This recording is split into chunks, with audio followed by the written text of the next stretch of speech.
Pray করো, মানে আমি তো প্রে করছি যাতে সব ঠিকঠাক বেরোয় রিপোর্ট। সো চলো। Hi everyone, welcome to another video of seasons of August. দেখতেই পাচ্ছ সকালে চা হচ্ছে।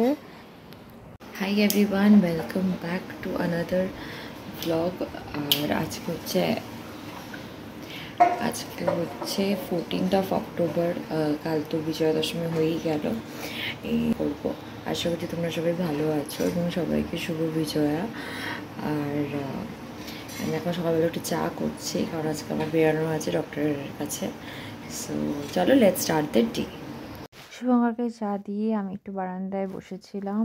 আমার তাড়াতাড়ি ঘুম ভেঙে গেছে। এই নয় যে আমি কালকে রাতে খুব তাড়াতাড়ি শুয়েছি, সেটাও না। আমি কালকে রাতে শুয়েছি ওই ধরো 6:35 ঘুম ভেঙে গেছে আমার, শুভঙ্করের দুজনেরই।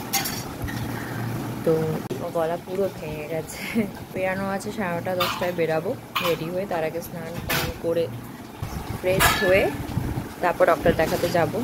সো ডক্টর দেখানোর একটা টেস্ট আছে, তো ওটা করতে যাব। সো চলো আজকে দিনটা শুরু। রেডি হয়ে গেছি, এই যে আমি রেডি হয়ে গিয়েছি। আজকে হচ্ছে আমার গ্রোথ স্ক্যান হবে। আর আজকে হচ্ছে 14th অক্টোবর। তো এখন আমি বেরোবো। এখন কটা বাজে? এখন বাজে হচ্ছে 9:30। আমি বেরোবো, আমাকে 10টা 10:30টার মধ্যে যেতে বলেছে। সো যেতে যতটুকু টাইম লাগবে অতটুকুই। সো চলো যাওয়া যাক।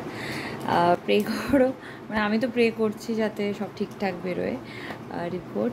সো চলো দেখে।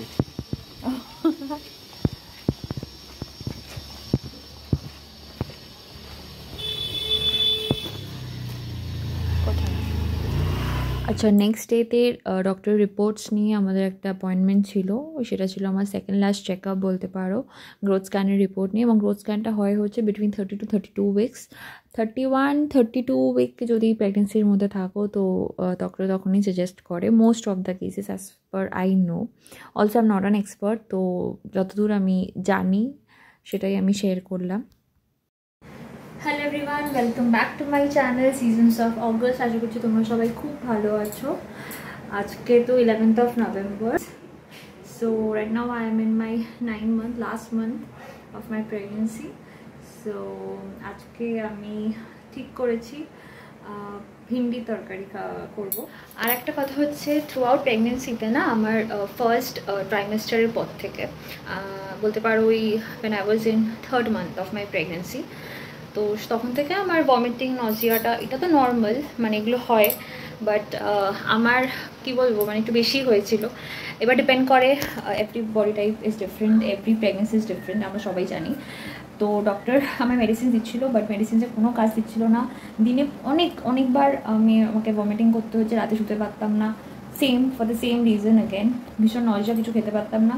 ইভেন থ্রু আউট প্রেগনেন্সি আমি চিকেন, ফিশ, মাটন, মানে যেগুলো ফেভারিট বাঙালি অফকোর্স, তো মাছ তো একটু ভালোই বাসি, সেগুলো আমি একদমই খেতে পারতাম না। বলতে পারো পুরোটাই আমি একদম নিরামিষের উপর দিয়ে চলেছি, পুরোটাই ভেজ। ঠিক আছে, ভেজে যতগুলো আইটেমস, পুরো ভেজিটেরিয়ানই হয়ে গেছে এতদিনে, এটাই মনে হচ্ছে। তো যাই হোক, but I enjoy through out. হ্যাঁ, আর বেবি ভালো থাকলেই হলো, তার জন্য হোয়াট এভার ইট টেকস। যাই হোক, এইসব কথা।